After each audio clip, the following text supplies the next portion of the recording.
The, the third one that's in a huge debate today, and then I'm going to lead the segue into what I really want to go on with you here, is tax rates. Tax rates and revenues. That Frenchman from the Midwest, what's his name, Buffet?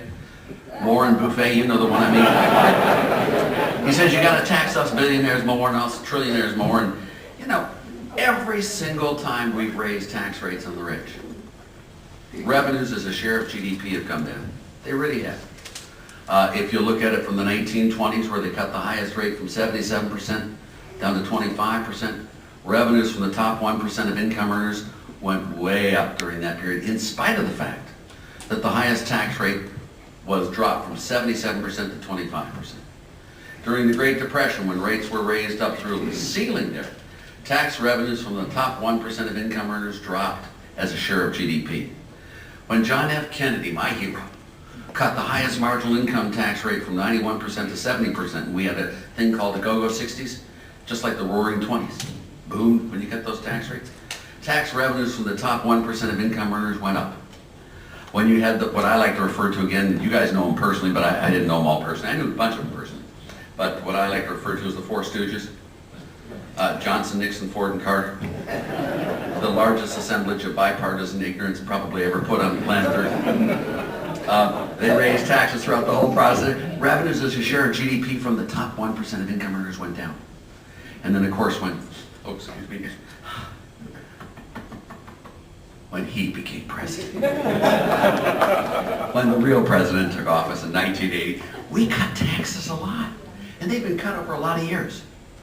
We cut the capital gains tax in Steiger-Hansen, remember that one? And then Reagan cut the highest rate from 70% to 50%, now down to 28%. And we cut taxes on everyone who crawled, everyone who ran, everyone who sat still, everyone who jumped, everyone who flew, everyone who swam. We couldn't find a tax that we didn't want to cut. And it didn't just stop with Reagan, it kept on with Clinton. I mean, when you think about Clinton, he had the biggest capital gains tax cut in our nation's history. He dropped the highest rate on capital gains from 28% to 20%, but even more than that, he exempted owner-occupied homes from ever paying capital gains taxes. He cut government spending as a share of GDP by more than the next four best presidents in U.S. history combined. He put in welfare reform, the idea that you actually have to look for a job to get welfare. There you go. How unfair of you. I mean, if you look at Clinton, he also got rid of the retirement test in Social Security. If any of you remember that, the retirement test in Social Security. I mean, Clinton reappointed Reagan as Fed chairman twice. I mean, you're amazing president there. If you look at revenues from the top 1% of income earners, in 1978, revenues as a share of GDP were 1.5% of GDP in 1978.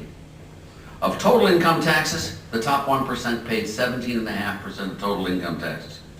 In 2007, revenues from the top 1% of income earners as a share of GDP went from 1.5% in 78 to 3.2% in 2007. Is that a good enough rise for you?